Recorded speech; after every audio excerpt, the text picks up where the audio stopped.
시청자 여러분 안녕하십니까? 화요일 뉴스온 시작합니다. 유엔 총회 참석차 미국을 방문한 이재명 대통령이 방미 첫날 세계 최대 자산 운용사인 블랙록의 레리 핑크 회장을 만났습니다. 한국의 인공지능과 재생에너지 인프라 투자에 협력하는 내용의 양해각서 MOU를 체결했는데 내일은 유엔 총회 기조연설에 나섭니다. 미국 뉴욕에서 강진원 기자의 보도입니다. 전날 한국을 떠난 공군 1호기는 우리 시각으로 오늘 새벽, 현지 시각으로 22일 늦은 오전 뉴욕 JFK 국제공항에 착륙했습니다. 이 대통령은 곧바로 뉴욕 도심으로 이동해 빽빽한 미국 방문 첫날 일정에 돌입했습니다. 특히 세계 최대 자산운용사인 블랙록의 레리 핑크 회장을 만나 인공지능 AI와 재생에너지 관련 의제를 논의했습니다. 블랙록은 현재 운용자산만 12조 5천억 달러, 우리 돈 1경 7천조 원에 달해 전 세계 금융시장에서 막강한 영향력을 행사하고 있습니다. 두 사람의 회동을 계기로 정부와 블랙록은 한국의 AI와 재생에너지 인프라 투자에 협력하는 내용의 양해각서, MOU를 맺었습니다. 한국이 아시아의 AI 수도가 될 수 있도록 글로벌 자본을 연계하여 적극 협력하겠다는 의지를 밝혔습니다. 대통령실은 구체적인 투자 규모는 공개적으로 언급하지 않았지만 수십조 원에 달하는 글로벌 자본의 투자가 검토될 거란 전망이 나옵니다. 이 대통령은 또 미국 상하원 의원단과 재미동포들을 잇따라 만나선 한미 관계 발전을 위한 역할 등을 당부했습니다. 우리 시각으로 내일 새벽에는 190여 개 국가 정상 가운데 7번째 순서로 유엔 총회 기조연설을 합니다. 민주 대한민국의 복귀를 선언하고 한반도 비핵화 등 정부의 외교 정책을 설명할 예정입니다. 특히 중단, 축소, 비핵화라는 3단계 접근법을 거듭 강조하고 국제사회의 지지를 요청할 것으로 보입니다. 미국 뉴욕에서 YTN 강준원입니다. 이 대통령은 오늘 미국 상하원 의원들을 만난 자리에서 관세 협상 과정에서 우리 외환시장의 불안정을 불러올 우려가 있지만 결국 양측이 상업적 합리성이 보장되는 방식으로 해결책을 찾을 수 있을 거라고 말했습니다. 대통령은 또 최근 조지아주 구금 사태가 재발하지 않길 바란다고 강조했고 이에 대해 공화당 소속 영킴 하원 의원 등은 비자 제도 개선 필요성에 공감한 것으로 전해졌습니다. 이재명 대통령은 뉴욕에 있는 우리 동포들과 간담회를 열었습니다. 이 대통령은 방미 첫날인 현지 시간 22일 저녁 뉴욕의 한 행사장에서 동포 300여 명과 만나 우리 대한국민들은 위대한 존재들이라고 말했습니다. 이어 전 세계인들이 잠시 걱정했지만 아주 모범적인 민주국가로 문화강국으로 다시 돌아오지 않았느냐고 강조했습니다. 초고액 자산가와 금융 전문가들이 1,000억 원대 주가 조작에 나선 정황이 금융당국에 적발됐습니다. 주가 조작 근절을 위해 출범한 합동대응단의 1호 사건으로 이재명 대통령이 강조했던 패가망신의 첫 사례가 될 것으로 보입니다. 취재기자 연결해 자세히 들어보겠습니다. 손희정 기자, 이번에 적발된 주가 조작 어떤 수법을 통해 이뤄진 겁니까? 네, 금융위원회와 금융감독원, 한국거래소로 꾸려진 주가 조작 근절 합동대응단이 오늘 오전 브리핑을 열고 1,000억 원대 규모의 주가 조작을 벌인 일당을 적발했다고 밝혔습니다. 종합병원과 대형 학원 등을 운영하는 초고액 자산가와 금융회사 지점장과 같은 금융 전문가 등 7명이 공모해 시세 조종을 벌인 정황이 포착된 겁니다. 불공정 거래 척결을 위해 지난 7월 출범한 합동대응단이 처음으로 중간조사 결과를 발표한 1호 사건입니다. 대응단은 오늘 오전 시세 조종 혐의자 7명의 자택과 사무실 등 10여 곳을 압수수색했습니다. 이들은 지난해 초부터 1년 9개월가량 1,000억 원 이상의 자금을 조달해 고가 매수, 허수 매수와 같은 다양한 시세 조종 주문으로 투자자들을 유인한 혐의를 받고 있습니다. 유통 주식 수가 부족해 거래량이 적은 종목을 노렸고 해당 종목 주가는 2배가량 올라간 것으로 파악됐습니다. 이들은 구체적으로 수만 차례에 달하는 가장, 통정, 매매 주문을 단기간 체결하는 수법을 사용해 거래가 활발히 이루어지는 듯한 착각을 불러일으켰습니다. 또 금융당국 감시망을 피하기 위해 계좌 수십 개를 통해 분산 매매를 하거나 주문 IP를 조작한 것으로도 파악됐습니다. 시세 조정 대상 종목의 경영권 분쟁 상황을 활용한 정황도 포착됐습니다. 이들이 실제로 취득한 시세 차익은 230억 원, 실현하지 않은 이익까지 포함하면 부당 이득은 400억 원대에 달한 것으로 조사됐습니다. 금융위 산하 증권선물위원회 또한 주가 조작에 이용된 수십 개 계좌에 대해 처음으로 지급정지 조치를 내렸습니다. 합동대응단은 압수수색 등 추가 조사를 바탕으로 부당 이득의 최대 2배에 달하는 과징금을 부과하고 금융투자 상품 거래 제한과 상장사 임원 선임 제한 등을 적극 활용해 원스트라이크 아웃의 본보기가 될 수 있게 하겠다고 밝혔습니다. 지금까지 한국거래소에서 YTN 손효정입니다. 코스피가 장중에 3,490대로 올라서며 장중과 마감 기준 사상 최고치를 또다시 경신했습니다. 삼성전자와 SK하이닉스는 장중에 나란히 52주 신고가를 기록하며 상승세를 주도했습니다. 취재기자 연결해서 증시 소식 알아보겠습니다. 류환웅 기자, 오늘 하루 코스피 상황 어떻습니까? 네, 코스피가 장중에 3,500호 앞까지 오르며 이틀 연속 무서운 기세로 상승했습니다. 3,480대로 출발해 단숨에 3,495 근처까지 오르며 장중 최고가를 경신했습니다. 3,500선까지 뚫는 것 아닌가 기대가 컸지만 그 이후 숨 고르기에 들어갔습니다. 종가는 시가보다 0.51% 오른 3,486이었습니다. 외국인 매수세는 이틀 연속 계속됐습니다. 3천억 원 순매수를 했는데 규모는 전날의 절반 수준이었습니다. 개인과 기관은 동반 순매수를 보였는데 차익 실현에 나선 모습이었습니다. 오늘도 시가총액 1, 2위인 삼성전자와 SK하이닉스가 상승세를 주도했습니다. 삼성전자는 장중에 85,900원까지 올라 52주 신고가를 기록했습니다. 정규장 이전 대체거래소에서는 91,000원까지 치솟기도 했습니다. 증권사들은 최근 잇따라 목표가를 10만 원대로 상향 조정하고 있습니다. SK하이닉스도 장중에 36만 3천원까지 올라 52주 신고가를 달성한 뒤 36만 1,000원으로 마감했습니다.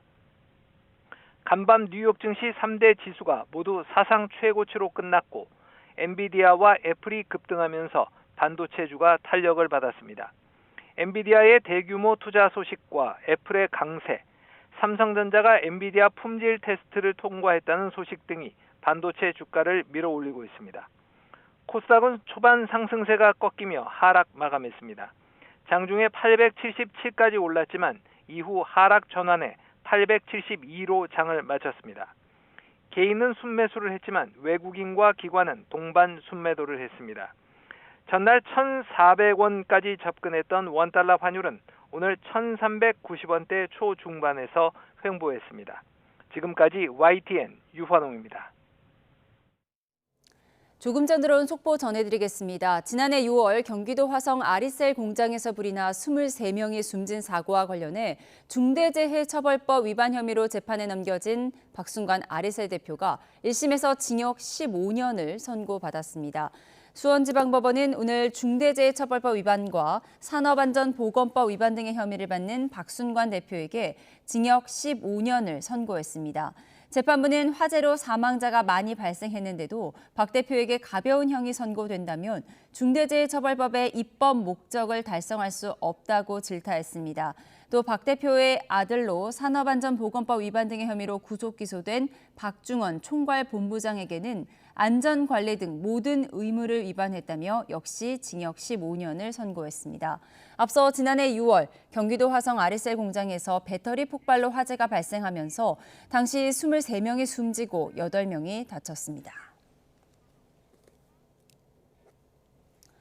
네, 정치권 소식 살펴보겠습니다. 민주당은 조희대 대법원장이 불출석할 경우 탄핵 마일리지가 쌓이게 될 거라며 청문회 강행 의지를 굽히지 않고 있습니다.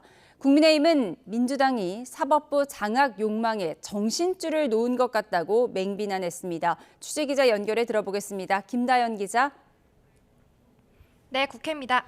네, 사법부 수장을 국회에 부르는 건 초유의 일인데요. 민주당 내에서도 온도차가 감지된다고요? 네, 조희대 대법원장에 대한 청문회는 지도부와 사전 교감이나 소통 없이 민주당 법사위원 주도로 추진된 거로 파악됐습니다.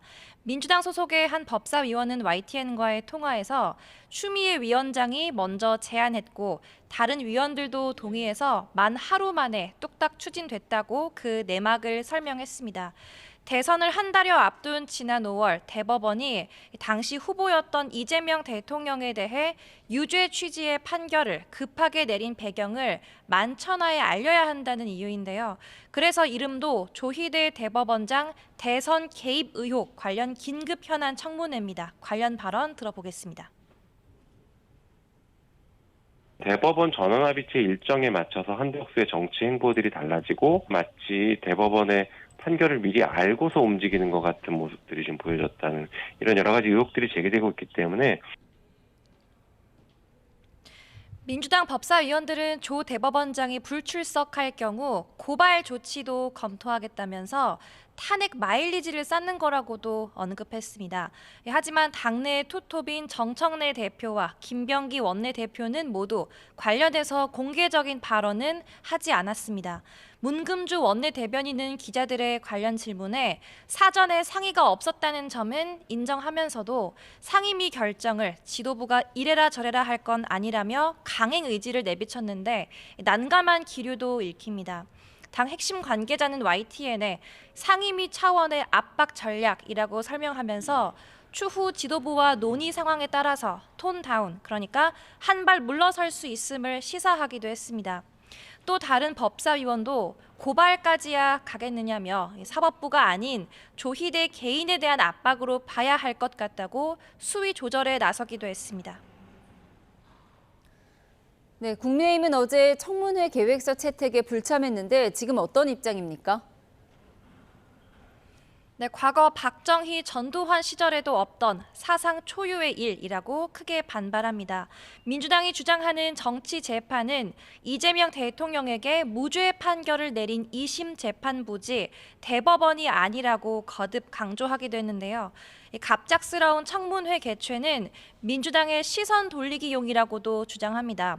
대선 전 조 대법원장과 한덕수 전 총리가 비밀리에 만났다는 등 가짜 뉴스를 유포한 데 대한 비난을 피하기 위한 목적이라는 겁니다.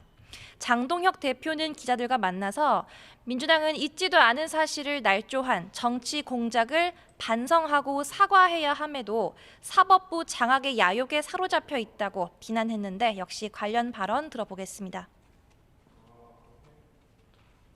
민주당이 사법부를 장악하겠다고 하는 그 욕망 때문에 정신줄을 놓은 게 아닌가 생각합니다. 독재로 가는 길은 이미 7부 능선, 8부 능선을 넘고 있다고 생각합니다.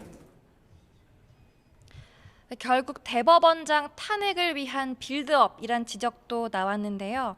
나경원 의원은 조 대법원장의 직무를 정지시켜 문재인 정부 때 임명된 대법관 대행 체제로 만들어서 사법부를 장악하겠다는 의도라고 주장하기도 했습니다.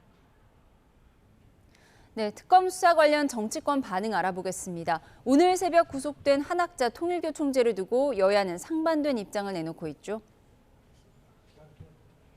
네, 민주당은 특검을 향해서 정치와 종교, 정교 유착 국정농단의 실체를 끝까지 밝혀달라고 당부했습니다. 김병기 원내대표는 아침 회의에서 한학자 총재를 국민의힘과 통일교 간 유착 의혹의 핵심 인물로 규정하면서 철저한 진상규명을 요구했습니다. 그러면서 권성동 의원에 이어 한 총재가 구속된 건 헌법 유린과 국정농단 실체를 밝혀낼 결정적 계기가 될 거라고 강조하기도 했습니다.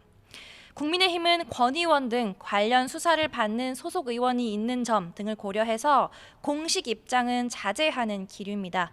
다만 장동혁 대표는 기자들의 관련 질문에 특검의 정치 공작이라고 비판의 목소리를 냈습니다. 지금까지의 수사 과정에서 관련 의혹이 밝혀진 게 있느냐는 건데요.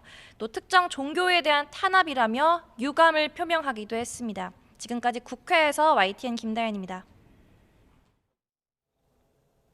현재 가동 중인 3대 특검의 수사 기간과 인력을 늘릴 수 있게 하는 특검법 개정안이 국무회의를 통과했습니다. 정부는 김민석 국무총리 주재로 국무회의를 열고 지난 11일 여당 주도로 국회를 통과한 내란 특검법과 김건희 특검법, 최상병 특검법 개정안을 의결했습니다. 이 개정안은 특검 재량으로 수사기간을 30일 더 연장하고 파견 검사와 공무원 수도 각각 수십 명씩 늘릴 수 있게 하는 내용이 담겼습니다.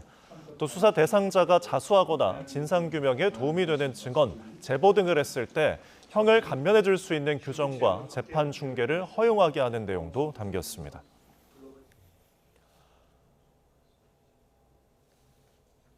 네, 한동훈 전 국민의힘 대표가 오늘 오후로 예정된 공판전 증인신문에 출석하지 않았습니다. 법원은 다음 달 초로 기일을 다시 지정했는데요. 한편 법정에 나온 추경호 전 원내대표 측은 계엄을 사전에 알지 못했다며 특검이 답을 정해놓고 수사하는 거라고 반발했습니다. 현장에 취재기자 나가 있습니다. 신기혜 기자. 네, 내란 특검 사무실입니다. 네, 한 전 대표 결국 오늘 나오지 않았군요. 네, 한동훈 전 대표는 오늘 오후 2시에 열린 공판전 증인신문에 출석하지 않았습니다. 한 전 대표는 법원의 소환장도 받지 않고 거듭 불출석 의사를 표했는데 결국 나오지 않은 겁니다. 특검은 재판부에 소환장을 법원 집행관이 당사자에게 직접 전달하는 특별 송달을 고려해달라고 요청하기도 했는데요. 법원은 표결방해 의혹 수사에 증인신문이 필요하다고 판단해 기일을 한 번 잡았던 만큼 다음 달 2일로 다시 기일을 지정하고 재차 한 전 대표에 대한 증인신문을 시도하기로 했습니다. 다만 송달이 되지 않을 경우를 대비해 다른 방법도 고민해달라고 특검 측에 주문했습니다. 네, 오늘 증인신문에 추경호 전 원내대표 측은 출석을 했죠. 네, 추경호 전 원내대표의 변호인은 오늘 법정에 출석해 증인신문 결정 취소 신청서를 제출했습니다. 특검이 결론을 미리 정해둔 이른바 답정너식 수사를 하고 있어 수사를 위한 증인신문 자체가 부당하다는 겁니다. 추 전 원내대표 측은 함께 제출한 의견서에서 계엄 당시 의원총회 장소 변경은 모두 3번 이뤄졌는데 이는 국회 봉쇄 상황이 변한 데에 따른 거라고 주장했습니다. 그러면서 의원들에게 임시로 당사에 가 있으라고 한 것뿐인데 내란 중요 임무 종사 혐의가 되는 건 납득할 수 없고 계엄과 관련해 사전에 누군가와 연락한 적도 없다고 반발했습니다. 다만 법원이 이미 다음 기일을 정한 만큼 증인신문이 취소되진 않을 거로 보이고 추 전 원내대표 측도 출석이 가능하다고 밝혀서 한 전 대표가 다음 기일에 출석한다면 증인신문은 정상적으로 진행될 전망입니다. 네, 최상병 특검 수사 상황도 살펴보겠습니다. 오늘 주요 관련자들 4명을 줄줄이 소환했다고요? 네, 최상병 특검은 오늘 오전 10시 이종섭 전 국방부 장관을 직권남용 등 혐의 피의자 신분으로 불러 조사하고 있습니다. 수사외압 의혹 관련해서는 처음 이뤄지는 피의자 조사인데 특검은 오후엔 신범철 전 차관도 소환해 조사하고 있습니다. 특검은 이 전 장관에 대한 도피성 호주대사 임명 의혹과 관련해서도 수사를 이어갑니다. 오늘 오전 이노공 전 법무부 차관을 피의자 신분으로, 박진 전 외교부 장관을 참고인 신분으로 각각 소환해 조사하고 있습니다. 지금까지 내란 특검 사무실에서 YTN 신기혜입니다. 김건희 씨를 둘러싼 각종 의혹을 수사하는 민중기 특별검사팀이 수사기간을 30일 연장하기로 했습니다. 특검은 김승희 전 대통령실 비서관의 자녀 학교폭력 무마 의혹에도 본격 수사에 착수했습니다. 취재기자 역시 연결합니다. 임예진 기자. 네, 서울 광화문 김건희 특검 사무실입니다. 네, 김건희 특검팀이 수사기간 연장을 결정했다고요? 네, 그렇습니다. 민중기 특별검사팀은 오늘 정례 브리핑에서 수사 중인 사건이 완료되지 않았다며 내일 특검법에 따라 30일 동안 수사기간을 연장할 예정이라고 밝혔습니다. 김건희 특검팀의 1차 수사기간은 90일로 오는 29일 만료되는데요. 오늘 국무회의를 통과한 특검법 개정안에 따르면 특검 재량에 따라 30일씩 2차례 수사기간을 연장할 수 있게 됩니다.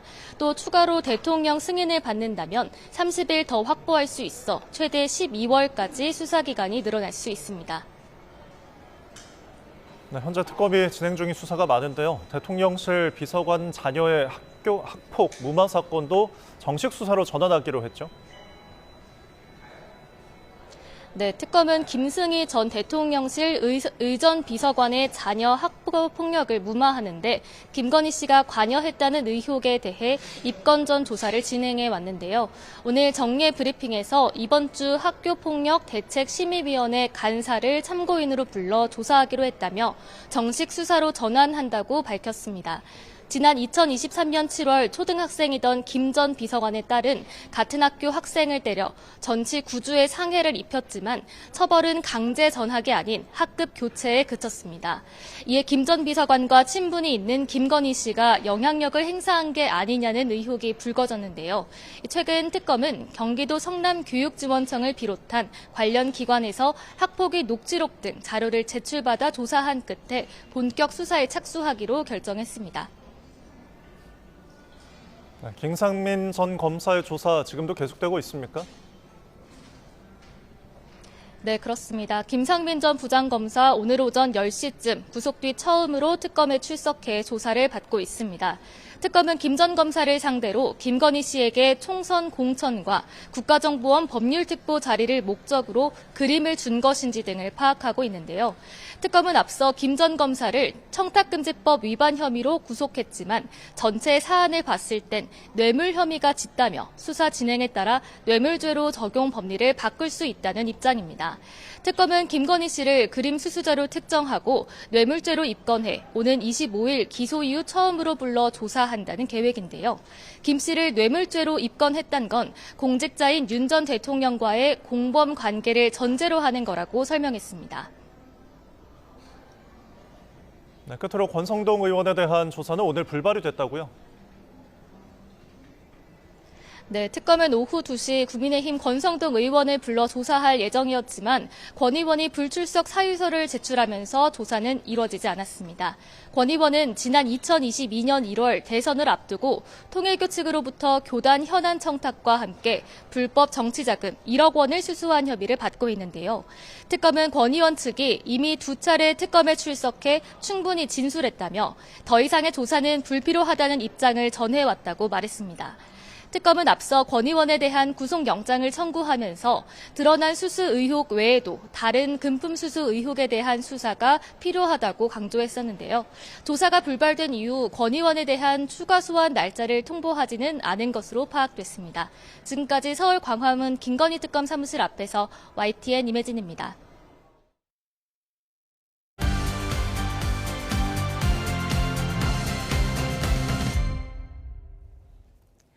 정치의 겉과 속을 들여다보는 정치온 시작합니다. 오늘은 홍익표 전 민주당 원내대표, 김성태 전 국민의힘 원내대표와 깊이 있게 분석해 보겠습니다. 어서 오세요. 네, 안녕하세요.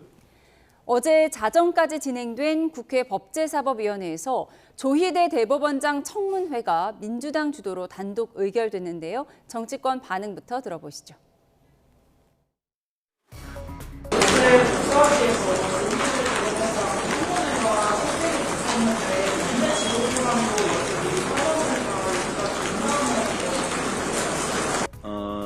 사전에 상의는 안 됐고요. 법사위 차원에서 의결이 된 걸로 추후 통보를 받았습니다.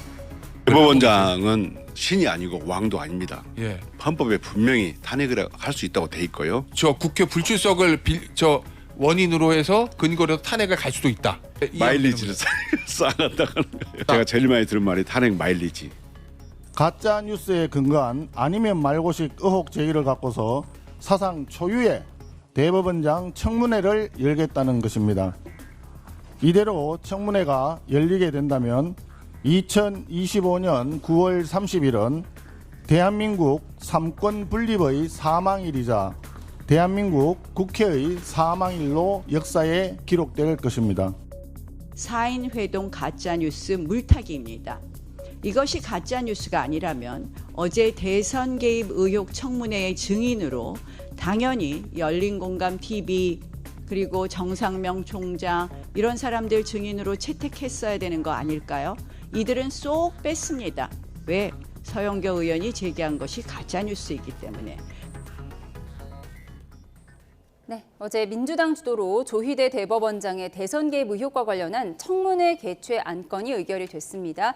딱 일주일 뒤인 30일로 예정이 되어 있는데요. 대법원장이 출석을 할까요?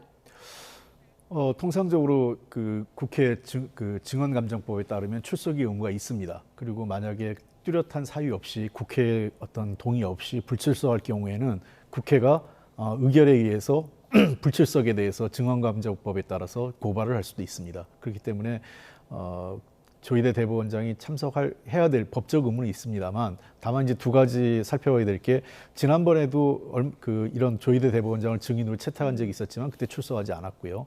국회가 그 당시에도 고발을 하지 않았습니다. 그렇기 때문에 현재로서 법조계 주변에서 얘기는 조희대 대법원장이 불출석할 가능성이 높다. 그리고 그 경우 그러면 그 국회 법제사법위원회에서 과연 그 불출석에 대한 이유로 그 일방적인, 그러니까 국회 동의 없는 불출석에 대해서 고발을 할지에 대해서도 아직은 확실하지 않은 상태인 것 같습니다. 예, 이성윤 의원은 조 대법원장이 불출석하면 탄핵 마일리지가 쌓이는 것이다, 이런 표현을 했더라고요. 네, 그러니까 그게 약간의 이제 뭐랄까 좀 여지를 둔 발언인데요.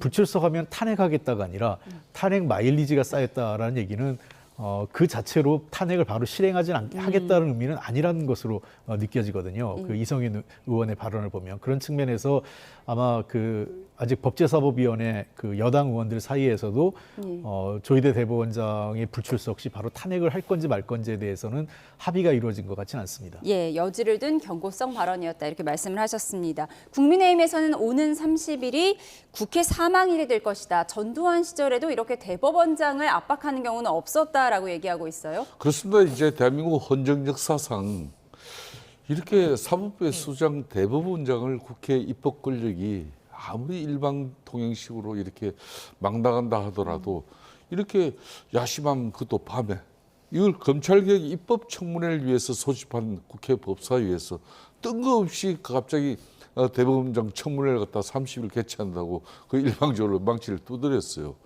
더 중요한 것은 교섭단체 대표인 지금 민주당 법사위원장과 법사위원들도 사실상 원내 지도부 그리고 당의 이런 어떤 중요한 이 의사결정을 거치지도 않고 이걸 갖다가 독단적으로 이렇게 법사위원들, 민주당 법사위원들과 추미애 위원장이 이런 일을 벌였다는 것은 이건 대단히 심각한 문제예요. 그러니까 오직하면은 지금 현재 추미애 법사위원장을 보수의 어머니라고 회자가 되고 있지 않습니까? 당시 법무부 장관 시절에도 윤석열 전 검찰총장을 대통령으로 만드는 1등 공신 역할을 자임한 분이 바로 추미애 법사위원장이에요.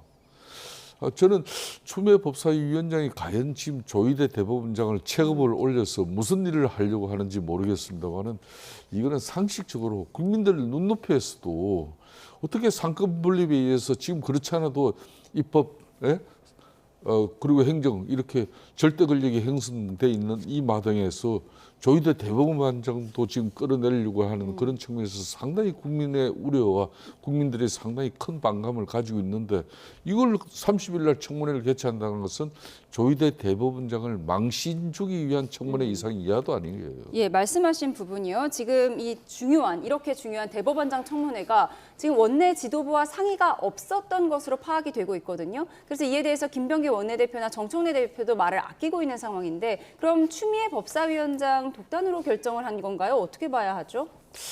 그래서 이 문제가 좀 아직 확실하게 얘기는 하지 않는데, 어쨌든 주변에서 들려 나오는 얘기로는 원내대표나 당대표에게 직접 보고되고 동의받은 내용은 아니라고 합니다.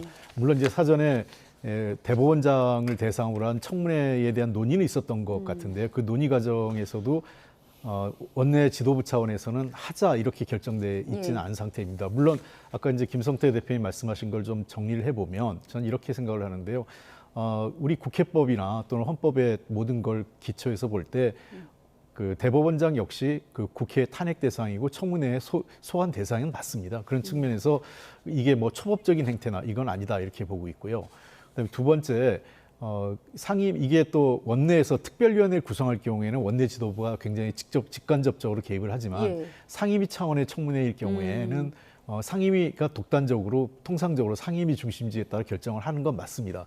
다만 그럼에도 불구하고 지금 민주당 내에서 좀 우려하는 목소리가 있는 것은 이것이 다른 일반의 보통 사람이 아니라 삼부 요인 중에 한 명인 예. 대법원장과 또 대법관 서너 명이 더 추가된 그런 그 청문회라는 측면에서 법사위에서 그 원내 지도부와 협의 없이 한 거에 대해서는 다소 일부 걱정의 소리도 있습니다만 결국은 30일 날 청문회가 대법원장을 대상으로 하는 청문회가 얼마나 내실 있게 진행되고 거기서 의미 있는 결과를 만들어내느냐에 따라서 평가가 달라질 것으로 생각합니다. 예, 아무래도 원내 지도부와 상의 없이 이루어진 일이기 때문에 이 조희대 대법원장 청문회에 대해서 민주당 내에서도 좀 온도차가 감지되는 것 같은데 지금 나경원 의원을 비롯해서 국민의힘에서는 이 4인 회동설과 관련해서 그렇다면 열린 공감TV를 증인으로 채택했어야 하는 것 아니냐. 지금 왜냐하면 4인 회동설 제보에 대한 신빙성 논란이 있는데 왜 열린 공감TV는 증인에서 쏙 뺐느냐 이 부분을 문제 삼고 있어요. 그러니까 민주당이 조희대 대법원장을 정청래 당대표를 포함해서 서영교 의원이라든지 또 이제 추미애 지금 법사위원장이 사퇴를 촉구하고 있잖아요. 사퇴 촉구 이유가 그 열린 공감 TV를 통해 가지고 이렇게 열린 공감 TV는 처음부터 그 의혹 제기를 할 때 이거는 썰이다. 뭐 사실이든 아니든 이런 의혹이 있다는 걸 썰로 자기네들은 푸는 거다. 그걸 사전에 공지하고 한 이야기예요. 그렇죠. 지금 민주당이 야당도 아니지 않습니까? 국정 운영의 한 축을 맡고 있는 집권당이에요. 집권당 같은 경우는 그런 일부 유튜브 방송에서 무차별적으로 문별한 어떤 그런 의혹 주장이 있다 하더라도 팩트 체크는 그 수많은 지금 민주당의 사무처 당직자들인지 그런 검증 기능들이 원활하게 작동할 수 있는 그런 역량과 능력을 갖춘 정당이에요, 민주당이. 그런 거 확인도 없이 그냥 사선식이나 되는 법사위원회 서영교 의원이 지난 5월 달에 이걸 끄집어냈지만 그때 뭐 때문에 이게 묻혔습니까? 그때 쉽게 말하면 서울중앙지법의 지기현 부장판사가 룸살롱에서 유용 그런 접대를 받는 그 사진이 있었기 때문에 거기에 쏠렸던 거 아니에요? 그렇기 때문에 서영교 의원이 그때 이 제기한 거는 그냥 말도 안 되는 소리로 덮이고 말았어요. 이걸 다시 부승찬 의원이 이번에 대정부 질문을 하면서 김민석 총리 세워놓고 이야기를 한 거 아닙니까? 그러면은 조희대 대법원장이 그것도 자신이 입장문을 통해 가지고 구두도 아닙니다. 입장문을 통해서 그런 사람 만난 사실도 없고 그런 사람들과 식사한 사실도 없다. 그 팩트 하나만 지금 현재 민주당에서 발견하면 조희대 대법원장은 즉각 사퇴해야 돼요. 그 본질을 덮어두고 그걸 이제 나경원 의원처럼 이걸 물타기 하려고 뜬금없이 야심한 밤에 검찰개혁 입법 청문회 한다고 이렇게 소집해놓고 거기에다 조희대 대법원장 청문회 개최하는 이 사람들에게 어떻게 국민들이 저게 법사위가 저게 그래도 국회 안에서도 상원 개념으로 저런 법사위가 저게 대한민국의 국회를 만든 거냐 이런 우려를 하는 건데 대법원장을 압박하려면 물타기하지 말고 추가 제보를 내놔라 이런 입장이신 것 같습니다. 당연하죠. 당연히. 알겠습니다. 이렇게 연일 정치권의 공격을 받는 조희대 대법원장 어제는 공식 행사에서 이런 발언을 해서 주목을 받았습니다. 들어보시죠. 세종대왕께서는 법을 왕권 강화를 위한 통치 수단이 아니라 백성들의 삶의 질을 향상시키고 그들의 권리를 보장하는 규범적 토대로 삼으셨습니다. 이처럼 백성을 중심에 둔 세종대왕의 사법 철학은 시대를 초월하여 오늘날 우리가 지향해야 할 사법의 가치와도 깊이 맞닿아 있습니다. 조희대 대법원장이 세종대왕은 법을 왕권 강화 수단으로 삼지 않았다며 오만한 개변을 늘어놓았습니다. 스스로 왕이 되어 사법 권력을 휘두르고 방탄 법원을 자처하며 대선 개입 의혹까지 촉발한 장본인이 누구입니까? 바로 조희대 대법원장입니다. 언중유골인 것 같아요. 그리고 굉장히 세련되고 품격 있게 본인의 입장을 밝힌 거죠. 이게 뭐 민주당처럼 나와서 막 떽떽거리면서 뭐 내가 어떠니 뭐 저쪽은 더 잘못했니 이런 게 아니고 굉장히 법원의 수장으로서 품격 있게 국민들에게 메시지를 저는 발산한 거다라고 보고요. 네, 세종대왕은 법을 왕권 강화의 수단으로 쓰지 않았다. 이 조희대 대법원장의 어제 발언에 대해서 민주당에서는 오만한 궤변이다 이런 입장을 냈습니다. 어떻게 보셨어요? 네, 그 회의 자체가 이제 세종대왕과 관련된 그 세종대왕의 법철학 뭐 이런 관련된 국제 컨퍼런스였기 때문에 세종대왕에 대한 언급을 했던 것 같고요. 뭐 사실 그 저는 그냥 그 민주당도 가볍게 갔으면 좋았을 것 같다 싶은 생각은 들어요. 뭐냐면 원론적인 얘기라고 생각을 합니다. 근데 이제 저 앞에 문장, 그러니까 사실 법이라는 것이 그 왕의 왕권 강화보다는 백성과 국민을 위한 것이 근원적으로 맞죠. 그래서 근데 다만 왕권 강화를 위한 통치 수단이 아니냐 이걸 갖고 이제 정치권에서 갑론을박이 됐는데 우선 조희대 대법원장도 이렇게 민감한 시기에 저런 논쟁적인 발언을 한 것 자체는 매우 잘못됐다 이렇게 생각을 합니다. 그리고 이제 이게 정치권으로 확정이 됐는데 한 가지 덧붙인다면 조희대 대법원장이 지금 이렇게 문제가 되는 거는 아까 김성태 대표께서 말씀하신 4인 회동 이걸 이전에 사실은 통상적으로 3심이 동일한 사건들, 선거법으로 하는 동일한 사건이 3심에서 조희대 대법원 체계에서는 91일 정도 평균 걸렸는데 36일 만에 판결을 했거든요. 굳이 세종대왕의 그 7가지 법을 다루는 관리들에게 준 7가지 지침이 있었는데 그중에 뭐가 있었냐면 판결서를 빨리 만들지 말라라는 내용도 있습니다. 그 7가지 원칙 중에. 그러니까 그 얘기 뭐냐면 그 6, 7번째 그런 내용인데요. 거기서는 여러 방면으로 고민해서 다양하게 생각해라. 그래서 판결서를 빨리 만들지 말라는 그 지침도 있거든요. 그러니까 세종대왕이 얘기를 굳이 한다면 그 당시에 조희대 대법원장과 대법원들의 대법원에서의 판단도 제가 보기에는 대통령 선거를 불과 1개월여 남겨둔 상태에서 매우 부적절한 정치적 개입이었다. 이게 사실은 지금 사법개혁과 관련된 문제, 그다음에 조희대 대법원장에 대한 국회 여권의 어떤 그 지금 행동의 근원이 거기에 그래서 시작됐다고 봅니다. 예, 세종대왕 지침에 판결서를 빨리 만들지 말라 이런 지침도 있었다고 전해주셨습니다. 천하람 의원은 이 세종대왕은 법을 왕권 강화의 사단으로 쓰지 않았다는 이 조희대 대법원장의 말에 언중유골이다, 뼈가 있다고 얘기를 했습니다. 그렇습니다. 어제 이제 좀 전에 이제 홍표 대표님 말씀처럼 다른 행사도 아니에요. 2025년 세종 컨퍼런스 그 행사장에서 당연히 세종대왕의 그 업적을 기리는 이야기를 할 수밖에 없잖아요, 대법원장에.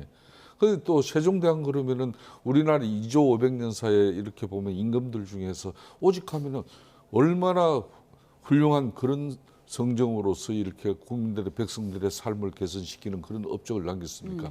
훈민정음을 통해서 한글을 만드시고 집현전에서 그 많은 정책과 이런 법을 오로지 이 민초들, 국민들을 위해서 만든 거거든요.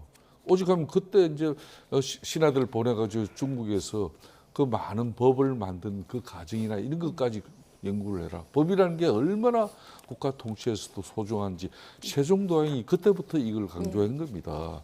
그런 측면에서 조희대 대법원장 입장에서는 법률가로서 그런 세종대왕을 소개한 것이고 특히 여당의 내란 특별재판부 이 추진을 두고 위헌 논란이 제기된 가운데 법치의 어떤 그런 기본 정신과 사법 독립을 강조한 그런 상당히 의미 있는 이야기고 이거야말로 언중유골이죠. 예.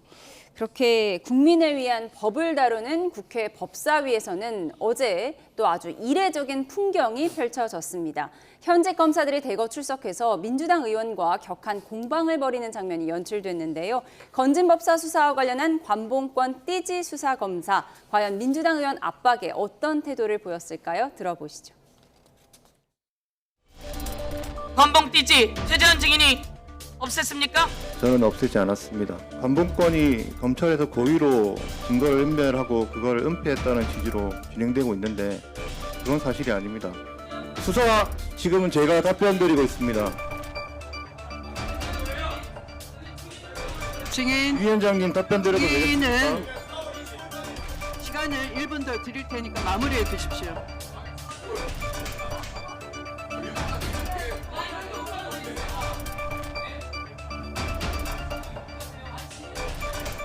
마이크를 왜 그렇게 올리는 거죠?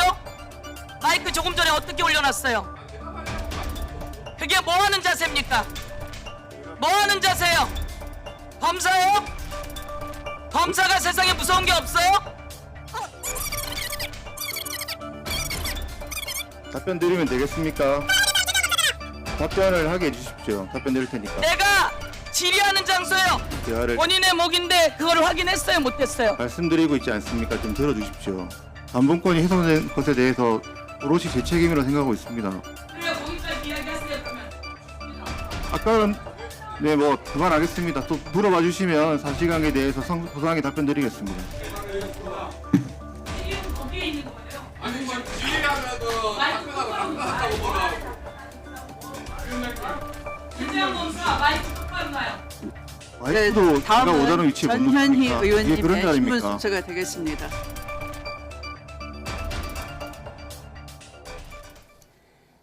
네, 민주당은 건진법사 전성배 씨 자택에 있던 현금 5천만 원의 띠지 분실 사건이 고의적이라고 몰아붙였는데 담당 검사인 최재형 검사도 물러서지 않았습니다. 그러니까 실수로 수사관이 띠지를 분실을 했지만 그것에 대한 책임은 자신이 지겠다 뭐 이런 내용인 것 같은데 이 본질은 가려지고 어제 이 마이크를 올리고 내리고 이 장면만 기억에 남는 것 같습니다. 어떻게 보셨어요? 예, 글쎄요. 제가 뭐 꼭 민주당 쪽 사람이 아니라 하더라도 국회에서 저런 태도는 매우 부적절합니다. 그러니까 사실은 그 마이크를 통상적으로 저렇게 다루지 않거든요. 자기 앞에 있거나 그냥 놔두거나 이렇게 하는 건데 저런 태도는 일종의 마이크를 이렇게 좀 사실상 던지는 듯한 자세이기 때문에 저는 저런 태도가 도리어 검찰이 지금 국민들로부터 지탄받고 본인들의 자기들의 성벽에 갇혀 있는 것 아닌가 이런 생각을 합니다. 최 검사가 자기가 책임지겠다고 얘기는 했지만 뭘 어떻게 책임지는 데에서 얘기하지 않아요. 그러니까 그거는 사실 책임지는 자세가 아닙니다. 어제 서영교 의원이 좀 아쉬운 거는 질문했고 답변을 좀 더 들었으면 좋았는데 네. 답변을 미처 듣지 못했는데 지금 제일 문제가 되는 건 이후에 장경태 의원이 질문을 참 잘했어요. 뭐라고 했냐면 이 띠지 훼손이 됐는데 문제가 되는 것은 훼손됐을 때, 그러니까 중요 핵심 증거가 훼손됐지 않습니까? 이것을 인지했으면 상부, 자기 윗선에 지검장이나 또는 대검에 보고를 했었어야 되는데 보고를 하지 않았습니다.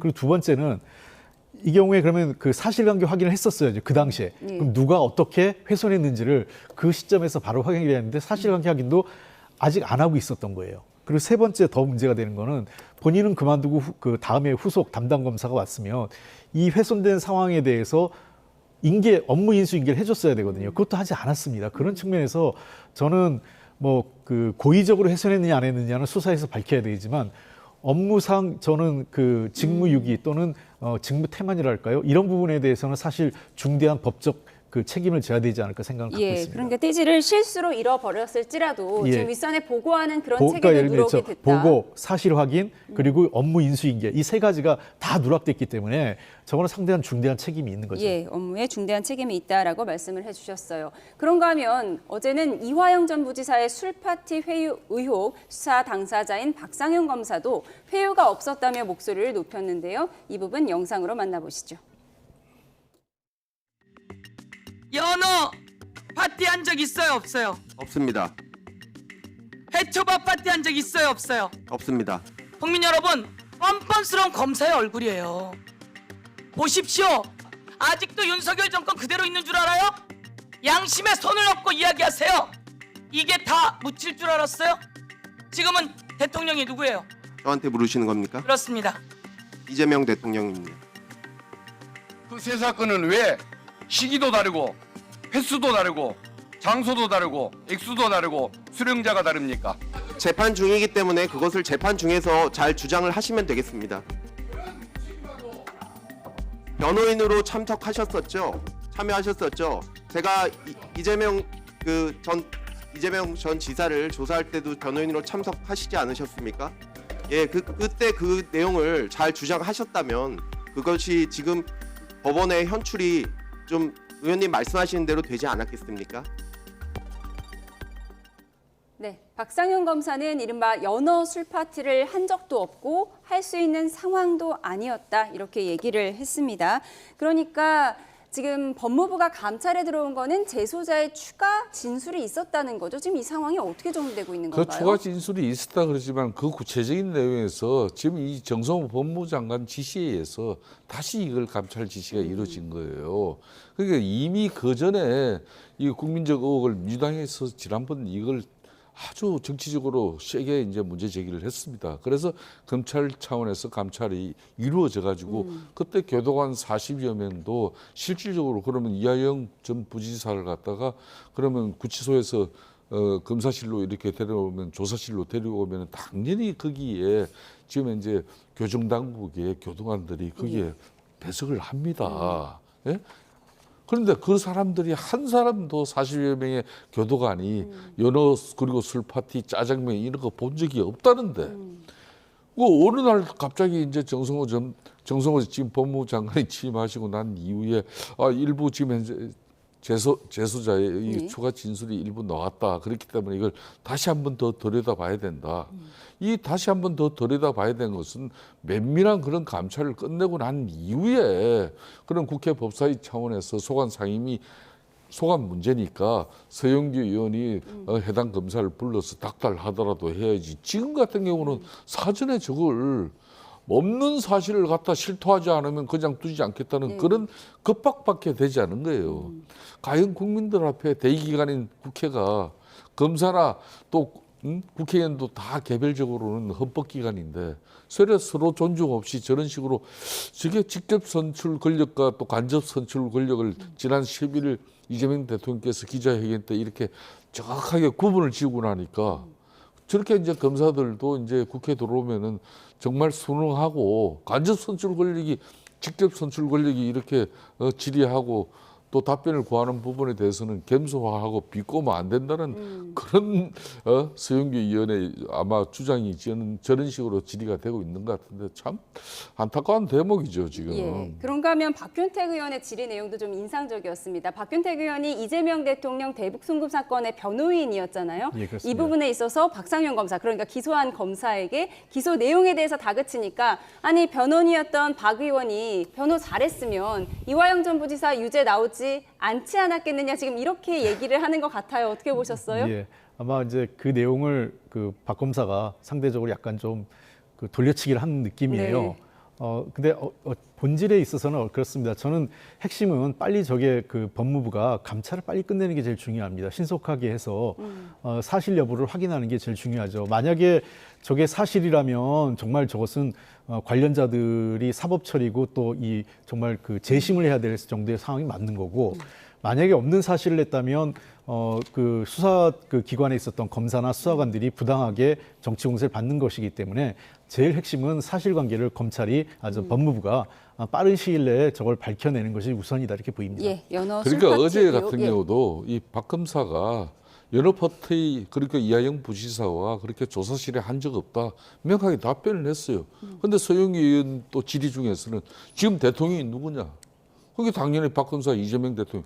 지금 정권이 바뀌어서 이재명 대통령 체제에서 지금 쉽게 말하면 국회 법사에서 내가 당신에게 이렇게 치조하듯이 질문을 하는데 답변 태도나 자세 내용이 그거밖에 안 되냐 이런 식으로 몰고 가는 것은 정말 국민을 무시해도 지금 너무한 거죠. 저는 안 된다고 저는 보고 있습니다. 본질을 벗어난 취조 형태의 질문이었다라고 말씀을 하셨어요. 그런데 어제 법사위에서는 법사위원장의 윤석열 오빠 발언을 두고도 여야 법사위원들 간의 공방이 격화되기도 했는데 그 후폭풍이 거셉니다. 어제 발언부터 들어보시죠. 이렇게 하는 것이 윤석열 오빠한테 무슨 도움이 되십니까? 오빠 같은 걸 하지 마세요. 무슨 오빠예요, 오빠는? 말씀하는 거예요. 윤석열 대통령 얘기를 왜 합니까 여기서? 네.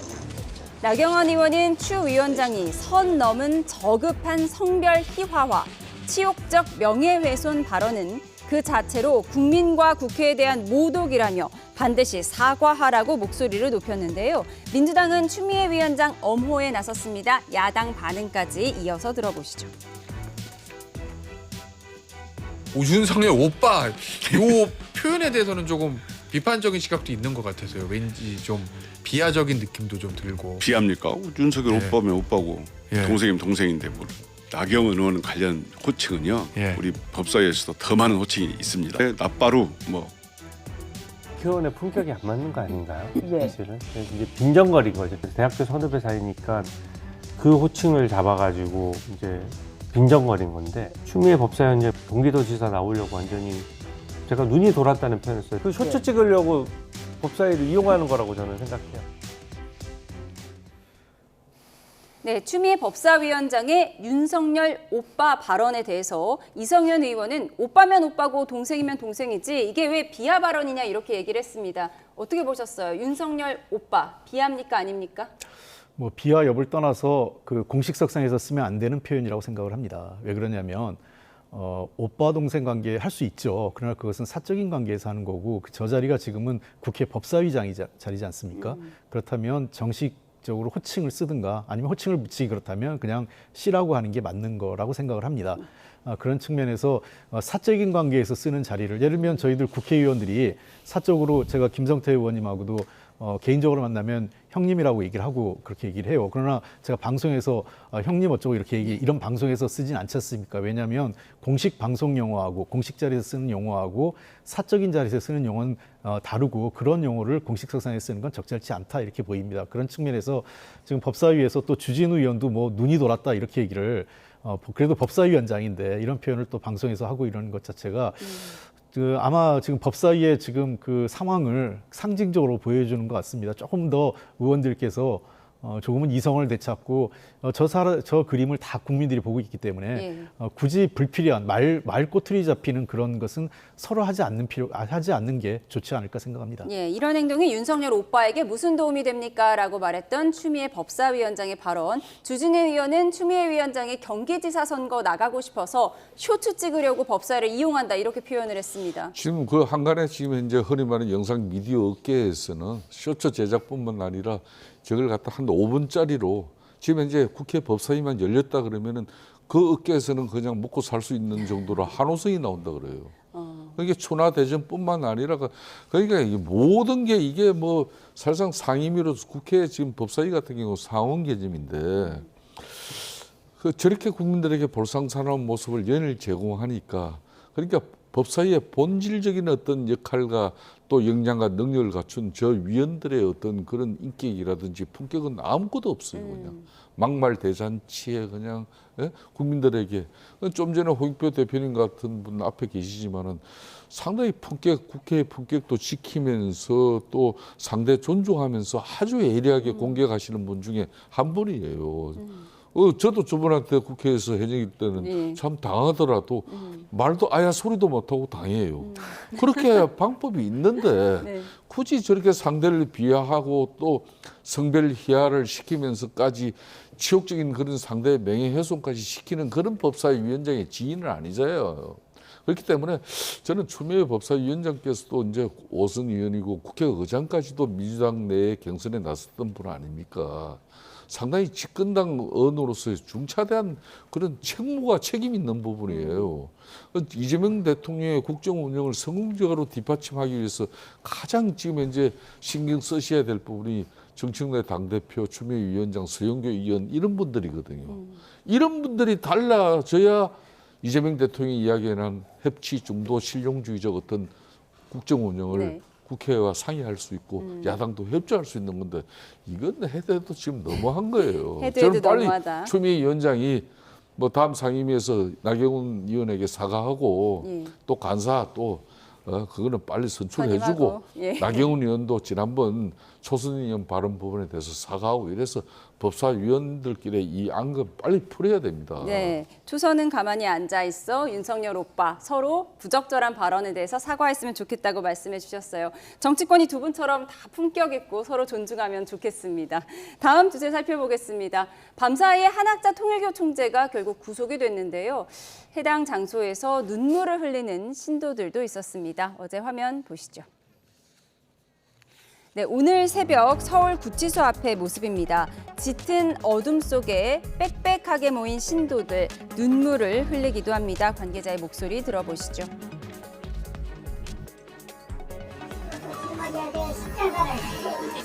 어머니께서 대신 치게 해드린 이 구도를 자식된 거리를 다하지 못한 이 못난 아들을 부디 용서해 주시기를 바라는 간절한 마음입니다. 어머니께서 다시 우리 곁으로 돌아오시는 그날까지 한치의 흔들림도 없이 우리는 전진할 것입니다. 한 총리 총재가 신도들에게 전했다는 발언도 집회 현장에서 공유됐다고 하는데요. 들어보시죠. 애걱정하지 마세요. 나를 위해 기도하지 마세요. 하늘 부모님의 뜻이 이루어질 수 있도록 기도하고 전성드리시기 바란다라는 말씀을 우리에게 주셨습니다. 네, 조금 전 들어온 속보 먼저 전해드리고 대담 이어가도록 하겠습니다. 사법농단 의혹으로 1심에서 징역형의 집행유예를 받았던 임종헌 전 법원행정처 차장의 항소심에서 검찰이 징역 7년을 구형했다는 속보가 들어왔습니다. 서울고등법원은 오늘 임 전 차장의 직권남용 권리행사 방해 등 혐의의 항소심 결심 공판을 진행을 했는데요. 재판에서 검찰은 임 전 차장의 다수 행위가 사법행정권을 부적절하게 행사한 거라며 징역 7년을 선고해달라고 요청했습니다.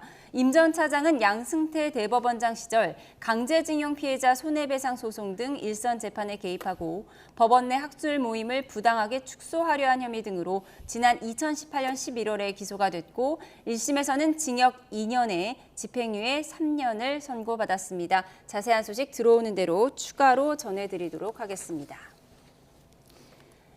네, 앞서 한학자 통일교 총재의 구속 소식 그리고 그 장면을 보여드렸는데 한 총재가 결국 구속되는 이 최후 진술에서 나는 정치와 무관하다 이런 말을 했다고 합니다. 앞서 신도들이 아주 이렇게 외치는 것은 기독교에서 아멘 하는 것과 좀 비슷하다고 하는데요. 어떻게 들으셨어요? 글쎄요. 정치에 관심 없고 정치를 잘 모르지만 본인의 행위가 정치에 영향을 미쳤지 않습니까? 그리고 그런 것들이 지금 사실관계로 어느 정도 확인이 되고 있고요. 그렇다면 정치에 무관한 게 아니죠. 그리고 통일교가 가지고 있는 영향력, 그다음에 그런 걸 보면은 그 자체가 사회적 영향력을 무시할 수 없는 겁니다. 그렇기 때문에 종교의 자유, 그러니까 대한민국 자꾸 저것을 종교 탄압이라고 얘기하는데 대한민국은 국제 어느 나라보다도 종교 탄압이 없는 나라입니다. 실제로 사회적으로 종교 간에 뭐 다른 나라 같은 경우는 이슬람하고 불교도가 충돌한다든지 기독교와 이슬람교가 충돌하는 이렇지만 우리나라는 그런 충돌이 거의 없는 나라거든요. 그리고 두 번째는 정당 자체도 유럽이나 어느 나라처럼 종교에 기반한 정당이 없습니다. 거의. 그러니까 물론 일부 정당이 있지만 원내에 진입한 정당 중에 없는 상황이기 때문에 한국 사회에서는 특정 정당을 배제하거나 또는 특정 정당 입장을 대변하는 그런 정당은 없기 때문에 정치적 갈등은 없고요. 이번 행위는 종교 탄압이 아니라 예를 들면 종교적 행위가 어떤 종교단체에서 그 행위가 사회적인 형사법, 그다음에 국내 법상식을 위반했을 때에는 당연히 법처벌을 받게 되는 거죠. 그런 측면에서 한학자 총재의 행위는 정치자금법 위반이라든지 정당의 정당한 업무방해 등등 정당법, 선거법, 정치자금법 등등 지금 검찰이 고려하는 법들이 여러 가지 있기 때문에 이러한 법들의 위반 여부는 이제는 사법적 판단의 영역으로 넘어간 것 아닌가 생각합니다. 예, 이렇게 권성동 의원에 이어서 한학자 총재가 구속이 됐는데 결국 국민의힘 전당대회 등의 통일교가 어떤 영향력을 행사했는지 특검은 이 부분을 들여다보고 있는 거거든요. 한학자 총재가 구속된 것, 국민의힘엔 어떤 영향을 줄 거라고 보세요? 통일교의 각종 청탁 의혹을 받고 있는 한학자 총재의 이 구속은 가까운 일본 열도 언론이 지금 들썩일 정도로 큰 지금 방향을 지금 일으키고 있지 않습니까? 그러니까 아베 신조 전 총리가 이제 그때 이제 사망했지 않습니까? 그때도 이제 쉽게 말하면 저격한 총으로 사제총으로 저격한 그분이 이제 통일교 교인이었다는 거죠. 그렇기 때문에 지금 한 총재 구속 이 자체에 대해서 지금 이제 애신들도 상당히 보고 있어요. 그렇기 때문에 이제 특검 입장에서는 통일교 총재로서의 뭐 신앙 자체는 지금 한국에서 뭐 또 개신교 입장에서는 이단으로 보고 있지만 아까 홍익표 대표님 말씀은 대한민국은 지금 다양한 어떤 종교 이 자체를 다 이제 존중해주고 있습니다. 그렇지만은 이게 통일교의 이제 쉽게 말하면 교인들이 국민의힘에 대거 입당해서 국민의힘이 쉽게 말하면 통일계에 영향을 받는 그런 정당이다. 그러니까 합리적 보수 정당으로서 국민적 어떤 신뢰를 기반할 수 없는 그런 정당이다. 그걸 지금 현재 특검은 너무 강조하고 보여주려고 하는 것 같아요. 그러니까 사실상 권성동 전 원내대표가 이제 구속 수감되고 개인적으로 본인이 당 대표의 또 뜻이 있고 했기 때문에 통일교 관계자 측과 어떤 뭐 그런 내용이 주고받았는지 모르지만은 이걸 당시 비대위원장이나 또 당시 당 대표 체제에서는 통일교 이렇게 교인들이 집단적으로 이렇게 국민의힘 당원으로 가입해가고 그게 또 돈을 내는 당비를 내는 책임 당원으로 이 사람들이 당의 중요한 의사 결정을 하는 그 부분에 얼마나 돌아왔는지 알 수가 없는 거죠. 그렇지만 지금 이 특검 같은 경우는 결론은 특검 수사에 통일교 한학자 총재까지 구속 수감시킨 것은 이거는 통일교와 국민의힘이 떼야 뗄 수 없는 그런 바로 관계였다. 그렇게 유착 의혹을 이제 국민들에게 이걸 이제 남김으로써 정치적으로는 내년 이제 6.3 지방선거에서도 상당히 국민의힘이 국민들로부터 상당히 어려운 여건을 가져갈 수밖에 없는 그런 정치 수사가 되면은 정말 저는 안 된다 이렇게 보는 거예요. 예. 잘못 통일교 차원에서 김건희 여사에게 그런 뭐 반지나 목걸이 이런 것들을 다 뭐 뇌물을 제공하고 이런 부분은 수사를 통해서 밝히고 그 잘못된 부분을 처벌하면 돼요. 그렇지만은 국민의힘이라는 이 정당의 민주적 어떤 정당성이 결여된 부분으로 통일교와 이렇게 연결시키는 이런 수사 목표나 방향성이 읽혀지는 것은 왠지 상당히 씁쓸한 기분이 듭니다. 시시비비는 가려야겠지만 정치 수사로 확장돼서는 안 된다는 말씀을 주셨는데요. 관련된 내용을 좀 더 살펴보겠습니다. 김건희 특검이 수사기간 30일 연장을 결정을 했는데요. 특검보의 목소리부터 들어보시죠. 오늘 오후 2시 소환 조사 예정이던 권성동 의원은 불출석 사유서를 제출하고 출석에 불응하여 조사가 이루어지지 못했습니다. 특검은 현재 수사 중인 사건이 완료되지 않아 내일 특검법 제9조 3항에 따라 30일간 수사 기간을 연장 결정할 예정입니다. 한 총재는 국민의힘과 통일교 간 정교 유착 의혹의 핵심 인물입니다. 정교 유착은 헌법이 명시한 정교 권리 원칙을 정면으로 훼손한 중대범죄입니다. 국민의힘과 특정 종교가 부당하게 연결된 내용들은 저는 없었다고 확신합니다. 종교의 자유가 인정되는 대한민국에서 특정 종교를 향해서 정치적 공세를 하고 탄압하는 것에 대해서는 매우 유감스럽게 생각을 합니다. 네, 홍준표 전 대구시장도 한마디 거들었는데요. 정당의 골격은 지도부이고 뼈와 살은 당원이라며 국민의힘의 뼈와 살에는 유사 종교 집단 세력의 침투에 주요 정책, 지도부 선출, 당 선거 후보 선출 등 결과를 좌지우지하는 꼭두각시 정당이 되고 있다고 주장했습니다.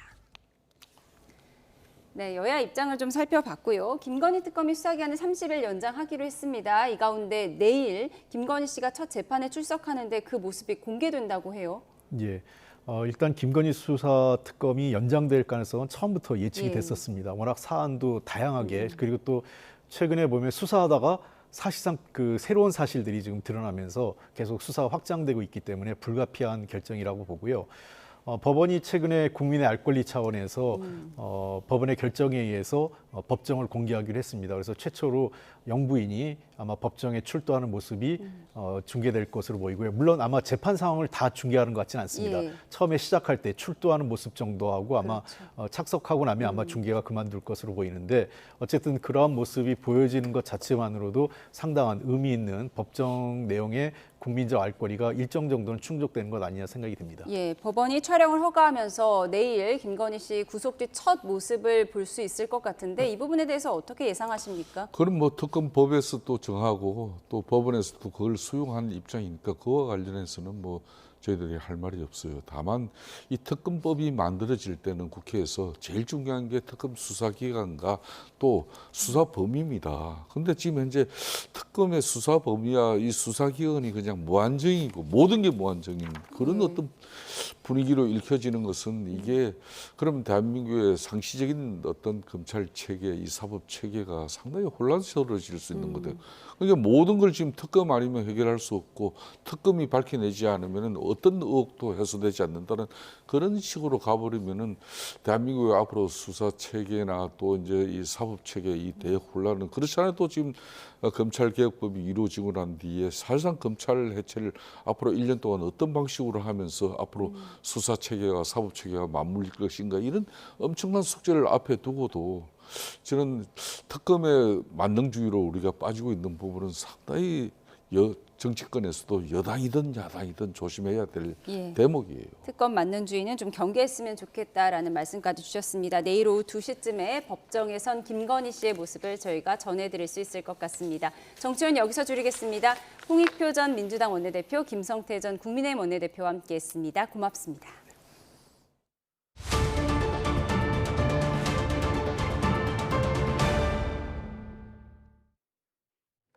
지난해 경기도 화성에 있는 배터리 공장에서 불이 나 노동자 23명이 숨진 아리셀 참사와 관련해 박순관 아리셀 대표에게 1심에서 징역 15년이 선고됐습니다. 아들인 박중원 총괄본부장에게도 역시 징역 15년이 선고됐는데요. 자세한 내용 취재기자 연결해 들어보겠습니다. 표정호 기자, 박순관 대표에게 중형이 선고됐네요. 네, 오늘 수원지방법원에서 진행된 1심 선고 공판에서 박순관 아리셀 대표가 징역 15년을 선고받고 법정 구속됐습니다. 지난 2022년 중대재해처벌법이 시행된 이후 기소된 사건에서 내려진 최고 형량입니다. 재판부는 박 대표가 화재가 발생할 수 있다는 걸 충분히 인지할 수 있었지만 화재 예방에 대한 충분한 조치를 취하지 않았다고 지적했습니다. 재판부는 박 대표가 명목상 대표이사라고 주장한 부분을 받아들이지 않고 사업 총괄 책임자로서 안전보건에 관한 최종 책임자라고 판단했습니다. 또 중대재해처벌법의 입법 목적을 볼 때 무거운 형사처벌을 내리는 건 구체적인 책임 의무에 대한 응당한 결과라고 밝혔습니다. 또 박 대표의 아들로 산업안전보건법 위반 등 혐의로 구속 기소된 박중원 총괄본부장에겐 안전관리 등 모든 의무를 위반했다며 징역 15년을 선고했습니다. 앞서 지난해 6월 24일 경기도 화성에 있는 아리셀 공장에서 불이 나 근로자 23명이 숨지고 9명이 다쳤습니다. 화재로 숨진 23명 가운데 20명이 파견 근로자였으며 사망자 대부분이 입사 3개월에서 8개월 만에 사고를 당한 것으로 확인됐습니다. 네, 오늘 재판에 수많은 유가족이 참석했는데요. 선고에 대한 반응은 어땠습니까? 네, 방청석에 있던 많은 유족이 박순관 대표에 대한 선고가 내려지자 동시에 눈물을 흘리며 탄식을 내뱉었습니다. 유족들은 선고 공판이 끝난 뒤 기자회견을 열고 재판부가 혐의 대부분을 인정한 부분에 대해선 감사함을 표현하면서도 형량에 대해서는 아쉬움을 나타냈습니다. 유족들은 참사 피해자 23명뿐만 아니라 가족 100여 명의 삶을 끝낸 이들에게 징역 15년은 너무 가벼운 형벌이라고 강조했습니다. 유가족 대표는 참사가 일어나고 1년 6개월 가까이 아파했던 유족에게 박순관 대표는 단 한 번도 직접 찾아와 사과한 적이 없고 합의를 종용했다고 비판했습니다. 그러면서 항소심 등 이후 재판에서 박 대표를 비롯한 아리셀 경영진이 죗값을 치를 수 있도록 싸워나가겠다고 말했습니다. 지금까지 사회부에서 전해드렸습니다. 김정은 북한 국무위원장의 비핵화 요구만 아니라면 북미 대화에 나설 수 있다는 의사를 밝힌 지 하루 만에 한미일 3국이 북한의 완전한 비핵화가 목표라는 점을 재확인했습니다. 그렇다고 해서 미국이 북미 대화 가능성을 차단하려는 것은 아니라는 분석입니다. 홍성기 기자입니다. 김정은 북한 국무위원장의 핵 보유국 인정 요구에 대한 미국의 대답은 하루 만에 나왔습니다. 마코 루비오 미 국무장관이 참석한 한미일 외교장관 회의에서 북한의 완전한 비핵화가 목표라는 점을 공동성명에 명시한 겁니다.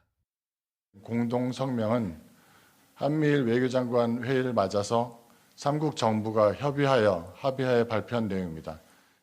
앞서 김 위원장은 비핵화 요구만 하지 않는다면 북미 대화에 나설 수 있다는 뜻을 직접 밝히면서 미국의 반응이 주목됐습니다. 조선반도와 주변의 정세 추이를 엄정히 분석하시면서 공화국 정부의 원칙적인 대미 대한 입장을 천명하셨습니다. 표면적으로는 미국이 김 위원장의 요구를 거절한 것으로 보이지만 북미 대화 의지를 접었다고 보는 견해는 많지 않습니다. 오히려 김 위원장의 대화 의지를 확인한 이상 물밑 접촉을 통해 대화 명분을 찾는 작업이 빨라질 것이라는 분석이 우세합니다. 앞으로는 이 물밑 접촉을 통해서 그러니까 북한이 원하는 핵보유국 지위의 문제와 미국이 원하는 비핵화 목표 간의 물밑 조율이 이루어질 가능성이 높다 이렇게 봐야 되겠죠. 한미일 3국은 또 북한과 러시아의 군사협력 증가에 심각한 우려를 표한다며 북러 밀착을 경계했습니다.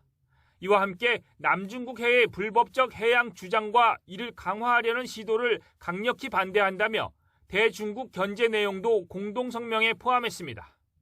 한미일 3국이 이처럼 동북아 영내에서 공조를 강화하는 모습은 이달 초 북중러 정상이 한자리에 모이면서 결속을 강화한 데 대한 맞대응 성격이 담긴 것으로 해석됩니다.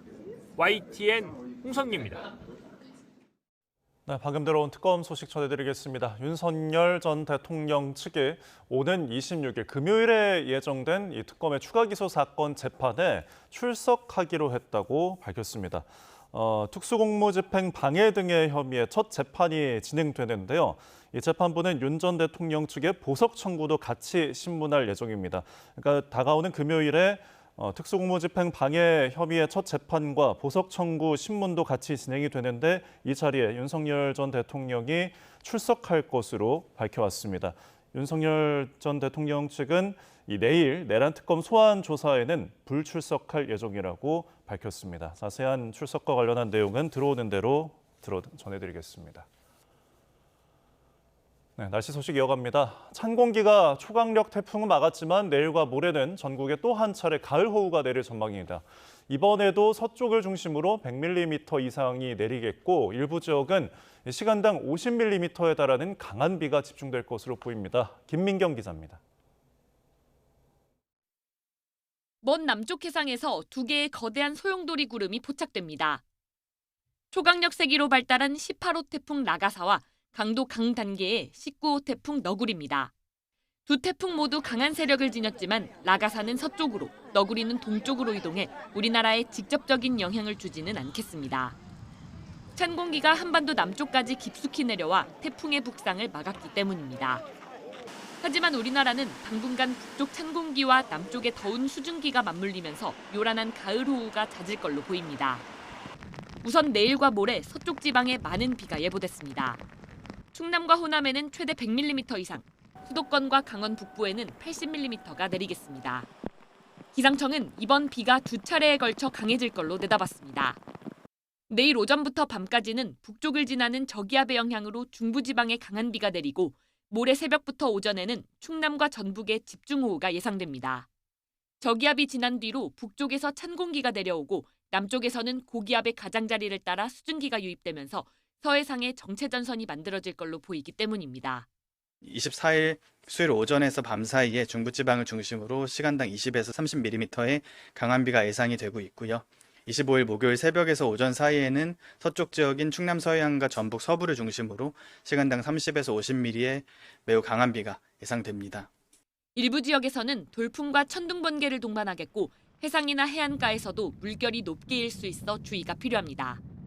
비는 목요일인 모레 오후에 중부지방부터 점차 그치겠지만 주말 사이 전국에 또 한 차례 요란한 비가 내릴 가능성이 있습니다. 특히 가을이지만 최근 예보치를 넘어서는 국지성 호우가 잦은 만큼 호우로 인한 피해 없도록 미리 대비가 필요합니다.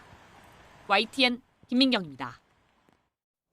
강원도 강릉의 가뭄 재난 사태가 23일 만에 해제되면서 상수도 공급과 공공시설 운영도 정상화됐습니다. 하지만 이번에도 담비의 의존의 위기를 넘겼을 뿐 근본 대책은 여전히 과제로 남아 있습니다. 송세혁 기자입니다.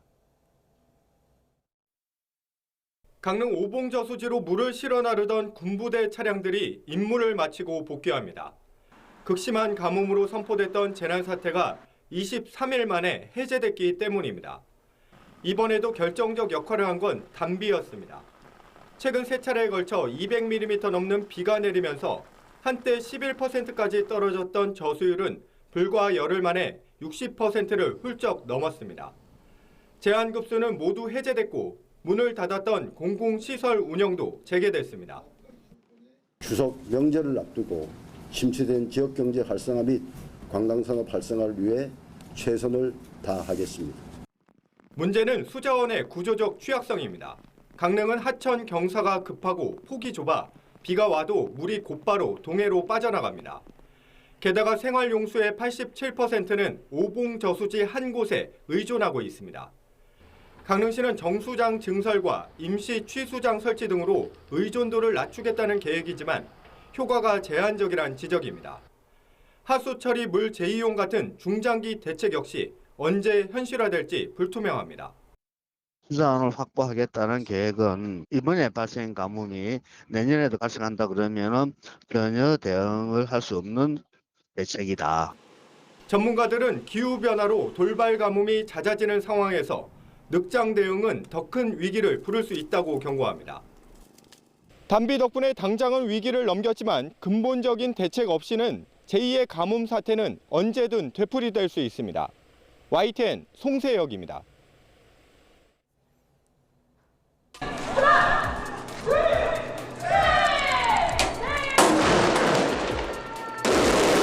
힘찬 구령에 맞춰 샴페인 병이 이렇게 떨어집니다. 그런데 이게 웬일인가요? 산상조각이 나길 기대했는데 유리병이 너무나 멀쩡합니다.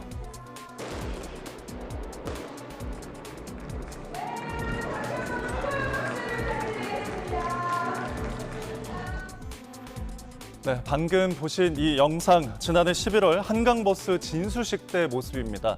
이 세배가 사고 없이 무탈하라고 처음에 물에 띄울 때면은 이렇게 샴페인 병을 깨트리는 건데요. 자, 보통은 하얀 거품을 내뿜으면서 산상 조각이 이렇게 나는데 한강버스는 깨지지 않고 덩그러니 매달려 있었습니다. 이 샴페인 병에 불은 탓일까요? 운항 첫날부터 사건, 사고가 끊이지 않고 있습니다. 화장실 변기물이 역류해 승객들이 중간에 내리는 일이 벌어지는가 하면 비가 많이 내려서 한강 수위가 높아져 배가 출항조차 못하는 일도 있었습니다. 자, 어제 저녁엔 배가 강 한복판에 멈춰서 버렸습니다. 승객들은 영문도 모른 채 수십 분 넘게 불안에 떨어야 했습니다. 이제 20분이 넘게 서 있었고 안내 방송이 안 나오고 승무원분도 안 계시고 도착하기 한 2, 3분 전에 승무원분이 이 배 이제 전시까지 안 간다고 수업에 다 내리셔야 된다고. 누리꾼들의 반응은 엇갈리고 있습니다. 시행 초기라 그렇지 정착하면 낭만이 생길 거다. 한번 타보고 싶다며 기대하는 사람도 있지만 불안해서 어떻게 출퇴근에 타나 직장인보다 어르신이 많이 탈 듯 이렇게 느린데 무슨 버스 유람선 아니냐고 꼬집기도 했습니다. 자, 이제 추석 연휴를 앞두고 충격적인 조사 결과가 나왔습니다. 고속도로 휴게소 음식 이야기인데요. 직접 보시죠. 자, 우동 면발 사이로 검은색 뭔가가 보입니다. 김가루인 줄 알았는데 놀랍게도 귀뚜라미입니다. 다른 휴게소에서도 라면에서 죽은 파리가 나왔습니다. 뭐 벌레 한두 마리 정도는 나올 수 있지 생각할 수도 있습니다. 그렇다면 이건 어떤가요? 공깃밥 뚜껑을 열었더니 난데없는 뜯어진 약봉지가 국밥 안에서는 노끈도 발견됩니다. 이뿐만이 아닙니다. 추질 검사 부적합 판정을 받거나 위생 모자를 착용하지 않은 경우 조리장이 불결한 경우도 적발됐습니다. 누리꾼들은 예전엔 대장균 검출이 됐었는데 다행인 건가? 난 이래서 휴게실에서 화장실만 갔다 온다고 음식 가지고 장난치는 사람들 벌 받아야 한다라는 반응을 보였습니다.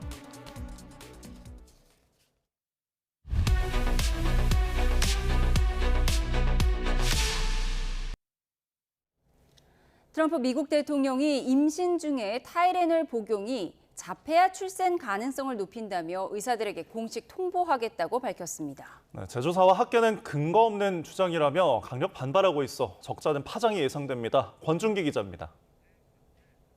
So taking Tylenol is not good. 트럼프 대통령이 타이레놀의 위험성을 경고하기 위해 기자회견을 열었습니다. 타이레놀의 아세트아미노펜 성분이 임신부의 자폐아 출산 위험을 높인다는 겁니다. 현대 문명을 거부하는 종교 공동체인 아미시는 자폐증이 없다는 주장을 근거로 들기도 했습니다. There are certain groups of people that don't take vaccines and don't take any pills that have no autism. That have no autism. Does that tell you something? 트럼프 대통령은 2000년대 들어 미국에서 자폐증이 400%나 늘어난 만큼 이번 발표는 역사적이라고 강조했습니다. 식품의약국이 이 사실을 의사들에게 통보하고 타이레놀 포장에도 표기하겠다고 밝혔습니다. Today, the FDA will issue a physician's notice about the risk of acetaminophen during pregnancy and begin the process to initiate a safety label change. 타이레놀 제조사인 캠뷰는 백악관 발표에 과학적 근거가 없다고 반박했고 의학계도 데이터에 기반하지 않은 엉터리 주장이라고 비판했습니다. 임신부에게 가장 안전한 해열제인 타이레놀이 금기시될 경우 더 큰 위험을 초래할 거라고 경고했습니다. Not taking it, not treating the fever probably has more adverse effects that you need to worry about than taking the medication. We have overwhelming information from many years of data. 백악관 발표로 타이레놀 제조사 캠뷰의 주가는 7% 넘게 폭락했습니다. 반면 백악관이 자폐 증상 치료제로 인정한 류코보린 제조사 글락소스미스클라인 주가는 상승세를 보였습니다. YTN 권준기입니다. 네, 임신부들은 타이레놀 먹지 말아라. 아이의 자폐증을 유발할 수 있다. 이러한 트럼프 미국 대통령의 폭탄 발언에 국내 여론도 술렁이고 있습니다. 네, 전문가에게 자세히 물어보겠습니다. 장민정 연세대학교 약학대학 교수 전화로 연결돼 있습니다. 교수님 나와 계십니까? 네, 안녕하세요. 장민정입니다. 네, 안녕하세요. 가장 궁금한 질문부터 단도직입적으로 묻겠습니다. 타이레놀 먹어도 되는 건가요? 네, 답을 드리자면 먹지 말아야 하진 않습니다. 지금 미국에서 미국 임산부에게 아세타미노펜 사용이 위험을 일으킨다는 보고로 혼란스러우시겠지만 그 안전성 서한에도 인과관계가 알려지지 않았다고 얘기를 하고 있습니다. 예. 그러니까 인과관계 연관성은 일단 추후의 문제인데 타이레놀이 종류가 두 가지입니다. 뭐 둘 중에 더 위험하다 이런 것도 있나요? 네, 빠르게 흡수되는 제형이 500mg이고 예. 느리게 흡수되는 제형이 650mg입니다. 예. 지금 이 자폐증 연관에서는 용량이나 이런 제형 차이는 크게 보이지 않고 있습니다. 네. 그런데 이게 지금 워낙에 타이레놀은 상비해놓고 먹는 분들이 많이 있잖아요. 그래서 한 번 먹는 것도 위험할 수 있는 건지 아니면 지속적으로 오래 먹을 때만 위험한 건지 이 부분도 좀 궁금합니다. 네, 많은 약들이 이제 한 번 먹었을 때보다는 주기적으로 노출됐을 때 더 위험성이 커지는데 지금 타이레놀 또한 지금 오래 먹었을 때 좀 위험성이 더 커집니다. 그래서 지금 보고 또한 주기적으로 복용 시에 위험이 커진다고 하고 있기 때문에 단기간 복용 시에는 위험이 그리 크지 않다고 생각하시면 되겠습니다. 네, 결국은 논란이 되는 부분이 지금 이제 자폐증을 유발할 수 있다는 미 측의 이제 발표 때문인데 그렇다면은 임신부만 위험한 건지 일반인들은 뭐 상관이 없는 건지 좀 궁금한데요. 네, 현재 이슈는 임산부에서 복용 시에 이제 자녀의 자폐증 위험 증가를 이야기하고 있기 때문에 일반인은 상관이 없습니다. 예, 일반인 상관없다고 말씀을 해주셨는데 타이레놀이 아무래도 그동안은 국민 감기약이라고 불렸고요. 다른 약에 비해서 제일 안전한 약 중에 하나였는데 이 트럼프 폭탄 발언 이후에 미국 식품의약국 FDA도 안전성을 경고했습니다. 미국에서 이렇게 나오는 근거가 뭔가요? 지금 안전성 서한에 얘기한 바로는 두 가지 역학 연구를 얘기를 하고 있습니다. 거기에서는 지금 자녀들을 연구를 했을 때 이제 어머니가 임산부일 때 아세타미노펜을 복용했을 때의 위험도에 대해서 밝혀졌다고 얘기를 하고 있는데 그 이외에도 반대 연구들도 꽤 많은 편입니다. 그래서 여러 가지 근거들을 다 종합적으로 생각했을 때는 결론을 내리기는 좀 어렵습니다. 그러니까 이게 통계가 있는데 지금 여전히 연관성에 대한 결론은 좀 내기 어려운 상황으로 저희가 이해가 되는데, 뭐 타이레놀이 과거에 뭐 임상시험 과정을 거치거나 할 때 그때도 뭐 부작용이 보고된 사례가 있습니까? 임상시험도 그렇고 현재 지금 아세타미노펜은 비교적 매우 안전한 약물이긴 한데요. 이제 다른 부분보다는 이제 간독성은 이슈가 있습니다. 그래서 하루에 4g을 초과해서 지속적으로 복용하는 경우에는 간에 무리가 올 수 있습니다. 4g 같은 경우에 500mg이 8알이고 650mg이 6알 정도이기 때문에 적정 용량을 복용한다면 이 부분도 크게 문제는 없습니다. 간 독성에 대한 부분들이 있었다라고 지적해 주셨는데 사실 이렇게 혼란이 커지니까 우리나라에서도 조금 논란이 되고 있어서 식약처에서 오늘 입장이 나왔습니다. 내용 듣고 이야기 계속 나눠보겠습니다. 미국 정부의 타이레놀과 관련한 발표와 관련해서는 식약처는 향후 업체에 이에 대한 의견과 자료 제출을 요청하고 다음에는 관련 자료와 근거를 바탕으로 신중히 검토해 나갈 예정입니다. 예, 우리 식약처 발표 내용은 어떻게 들으셨습니까? 네. 식약처는 지금 당장 입장을 밝히는 부분보다는 추가적으로 면밀한 조사가 필요하다고 생각하고 저도 그렇게 생각합니다. 근데 검토 후에 국민들에게 알리는 것이 좋다고 생각하면 식약처도 안전성 서한을 낼 수 있다고 봅니다. 알겠습니다. 자, 결국은 뭐 이런 위험성이 제기되고 있다 보니까 결국 임신부들은 머리를 아프거나 열이 나면 뭘 먹어야 하는지 좀 고민일 것 같습니다. 네, 맞습니다. 지금 임산부에서는 비교적으로 안전하게 아세트아미노펜을 추천하기는 했지만 아세트아미노펜을 못 쓰는 경우에 다른 소염 진통제 같은 경우에는 임산부에서 조심해서 쓰라고 얘기하고 있습니다. 만약에 주기적으로 사용하는 경우에 태아의 동맥관 폐쇄나 심장 이상 등이 발생할 수 있다고 하기 때문에 아세트아미노펜을 잘 못 쓰는 경우에는 정말 필요한 경우에 단기간 소량으로 소염 진통제를 쓰는 것 빼고는 방법이 없을 것 같습니다. 네, 증상이 있으면 일단은 의사의 처방을 받으면서 조심히 투약을 해야 될 것 같습니다. 일단 저희 여기서 이야기 마치도록 하겠습니다. 지금까지 장민정 연세대학교 약학대학 교수와 함께했습니다. 오늘 고맙습니다. 네, 감사합니다.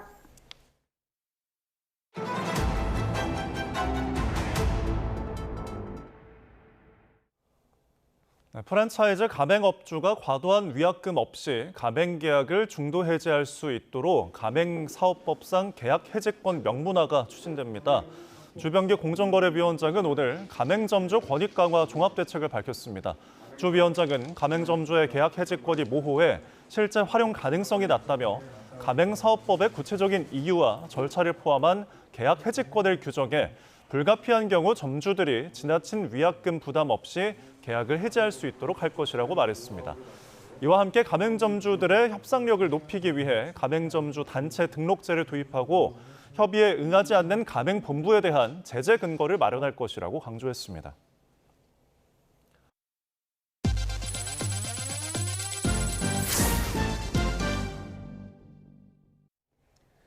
카카오톡이 챗GPT와 자체 개발 인공지능을 접목하는 방식으로 15년 만에 대대적인 개편에 나섰습니다. 정신아 카카오 대표는 여러 채팅창을 분류하는 채팅방 폴더 기능과 안 읽은 메시지 미리 보기 등을 먼저 도입하고 다음 달부터는 채팅창에서 바로 챗GPT에게 질문하고 이미지 생성을 요청하는 기능을 사용할 수 있다고 설명했습니다. 또 자체 인공지능 모델 카나나가 대화 상황을 이해한 뒤 사용자가 필요로 하는 정보를 먼저 제안하는 등 양방향 소통에 나서겠다고 덧붙였습니다. 이재용 삼성전자 회장 장남 지호 씨가 대군사관 후보생으로 입교했습니다. 지호 씨는 오늘 경남 창원시 진해구 대군사관학교에서 열린 제139기 해군 사관 후보생 입교식을 통해 입교했습니다. 지호 씨는 앞으로 10주 동안 사관 후보생이 되기 위한 교육과 훈련을 받습니다. 올해 추석 황금 연휴 기간 택배 기사들도 사흘에서 최장 닷새까지 쉴 수 있게 됐습니다. 먼저 CJ 대한통운과 한진은 10월 5일부터 7일까지 사흘 동안 배송 중단을 결정했고 롯데 글로벌로지스는 개천절 당일 그리고 5일부터 9일까지 휴무합니다. 이커머스 업체도 휴무에 동참합니다. SSG닷컴은 추석 당일인 10월 6일 하루 배송을 쉬고 컬리는 10월 7일 새벽 배송을 중단합니다. 다만 쿠팡은 별도의 휴무 없이 정상 운영됩니다. 제주항공이 국내 항공업계에서 처음으로 기내 수어 서비스를 도입했습니다. 교육을 받은 승무원이 우선 배치돼 항공안전시연과 방송 안내를 수어로 지원하고 음료 주문 등 기내 서비스 관련한 의사소통도 수어로 제공합니다. 이 서비스는 한국 수어의 하나며 인천과 김포 출발 도착 노선에서 우선 시행합니다. 한국방송광고진흥공사가 올해 매체 이용 행태 조사에서 광고 기억 등 3대 핵심 지표를 평가한 결과 전체 7개 매체 가운데 TV 광고가 1위를 차지했습니다.